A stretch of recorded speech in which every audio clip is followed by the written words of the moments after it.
Senator صاحب بات کریں گے سب سے پہلے سینٹ الیکشن کے حوالے سے. وزیر اعظم عمران خان نے سینٹ انتخابات کے حوالے سے اکثریت کا دعویٰ کیا ہے, کتنا حقیقت کے قریب ہے آپ؟ دیکھیں, عمران خان ایک پولیٹیشین ہے اور اس طرح دعویٰ کرنا ان کا حق ہے, ٹھیک, اور ہم بھی ان کے دعوے کا احترام کرتے ہیں. اپوزیشن بھی اسی طرح کے دعوے کر رہی ہے. تو ہر الیکشن سے پہلے یا ہر پولیٹیکل ایکٹیویٹی سے پہلے ایک پولیٹکس کا ایک جو واضح پرنسپل ہے کہ اپنے کانفیڈنس جو ہے نا وہ آپ واضح طور پہ رکھیں تاکہ جو آپ کا مخالف کیمپ ہے وہ شیکی ہو جائے. تو ان کی ایک بہت اچھی اسٹریٹجی ہے اور وہ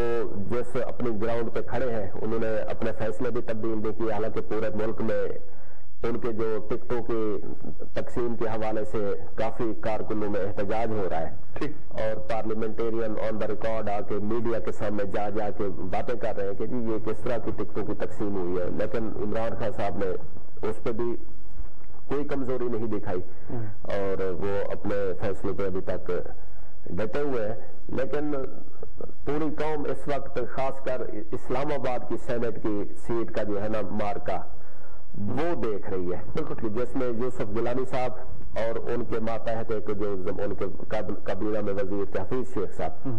ان کے درمیان مقابلہ ہے. کانٹے کا مقابلہ, کانٹے کا مقابلہ بھی ان کے نمبر گیم بہت ٹائٹ ہے اور اگر گیلانی صاحب جیتتے ہیں تو وہ تھوڑے ووٹوں سے اور کی سگنیفیکینس تھوڑی سی زیادہ وائڈ ہے. وہ اس سینس میں کہ وہ چونکہ اس میں نیشنل اسمبلی ووٹ کاسٹ کر رہی ہے تو اگر حکومت یہ سیٹ ہار جاتی ہے یا تھوڑے مارجن 1 یا 2 ووٹ سے جیتتی ہے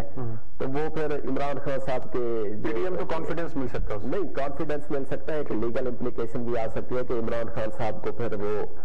اعتماد کے ووٹ کی طرف جانا پڑے گا, کیونکہ اس وقت عددی اکثریت تو ان کے پاس ہے نہیں جب سے بی این پی مینگل ان سے نکل گئی ہے اور M Q M back benches پہ بیٹھی ہے. بہرحال یہ جو سینٹ الیکشن ہے یہ تاریخ میں پہلی دفعہ ایک بہت ہی جاندار قسم کا سینٹ الیکشن ہو رہا ہے اور عمران خان صاحب کے دعوے کا جو ہے نا ہم بہت احترام کرتے ہیں. سر, آپ سپریم کورٹ کی جو رائے ہے ان کا کہنا ہے کہ جس پارٹی کی جتنی سیٹس بنتی ہیں اتنی ملنی چاہیے, اگر اتنی سیٹس نہیں ملتی کوئی سرپرائز سامنے آ جاتا ہے تو پھر اس کا کیا ریئیکشن ہوگا پارلیمنٹ؟ پارلیمنٹ ایک جیسے حسین کاشف صاحب بات کر رہے ہیں کہ جب بیسک کانسٹیٹیوشن آپ کا وہ ہوا اور اس میں جو ووٹنگ کا طریقہ ہے اور اس میں اب یہ جو سپریم کورٹ کی آبزرویشن آ رہی ہے کہ جس کی جتنی پارٹی ہے پھر تو بات یہ ہے کہ وہ سینٹ انہیں کورٹ کہہ دے کہ جی سینٹ الیکشن نہ کرائے جس کی جتنی سیٹس ہیں پی ٹی آئی کی 15 سیٹیں بن رہی ہیں ابھی 15 نام دیں وہ سینٹ میں چلے گئے. میرٹ تو ویسے یہی بنتے ہیں, میرٹ تو یہ پھر دیکھیں وہ پھر ادارہ تو نہیں رہے گا نا, وہ ریزرو سیٹ اس کو وہ سینٹ ایک اپر ہاؤس ہے. اصل میں تو تھا نا وہ بھی اس میں الیکشن ہی ہوتا ہے کہ عوامی منتخب نمائندے وہ ایوان بالا کے اراکین کا انتخاب کریں گے, سلیکٹ نہیں کریں گے کہ عمران خان صاحب کے دستخط سے یا نواز شریف صاحب کے دستخط سے یا اسد زرداری کے دستخط سے ایک لسٹ گئی ہے اور وہ آگے وہ سینیٹر بن گئے ہیں. جس طرح یہ ہم نے ایک قانون میں طریقہ نکالا کہ جی خواتین کو امپاور کرنا ہے تو مشرف صاحب نے کہا کہ جی وہ ریزرو سیٹ میں ہر پارٹی کے جتنے ایم پی ایز ہوں گے یا ایم این اے اسی حساب سے ان کو ایم این اے بن جائے گا. وہ دیکھیں وہ پھر ریئل ریپریزنٹیٹیو نہیں ہوتے, وہ پھر اس طرح کے طریقے سے جو سینیٹر آئیں گے تو وہ عمران خان صاحب کے پارٹی ہیڈ کے ریپریزنٹیٹیو ہوں گے. وہ جو ہمارے لیجسلیٹو کاؤنسل اسمبلیز ہیں ان کے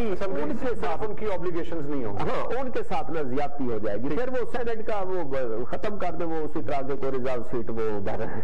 نیشنل اسمبلی میں بٹھا دیں. ایک قانون ہے اور سینٹ کا جو اصل ایک طرف ہم بناتے ہیں ڈیفیکٹو کلاز اور ایک طرف ہم کہتے ہیں سینٹ میں آپ ان کو آزادی دے دیں. نہیں دیکھیں سینٹ ایک ایسا ادارہ ہے جو ڈیزالو نہیں ہوتا, آپ اسمبلی کو ڈیزالو کر دیتے سینٹ چلتا رہتا ہے. اور سینٹ کا مقصد یہ ہوتا ہے کہ جو لیجسلیشن آ رہی ہے نیشنل اسمبلی سے تو اوپر ایک ایسی کوالٹی کے مائنڈ ہو جو اس کو سکروٹنائز کرے اور اس میں اپنی وزڈم ڈالے اور ایک فائنسٹ فارم آف لیجسلیشن پیس جو ہے نا وہ قوم کے سامنے آنا چاہیے. اور جب اس طرح کی ہاؤس کے لیے آپ اپنے کینڈیڈیٹس کا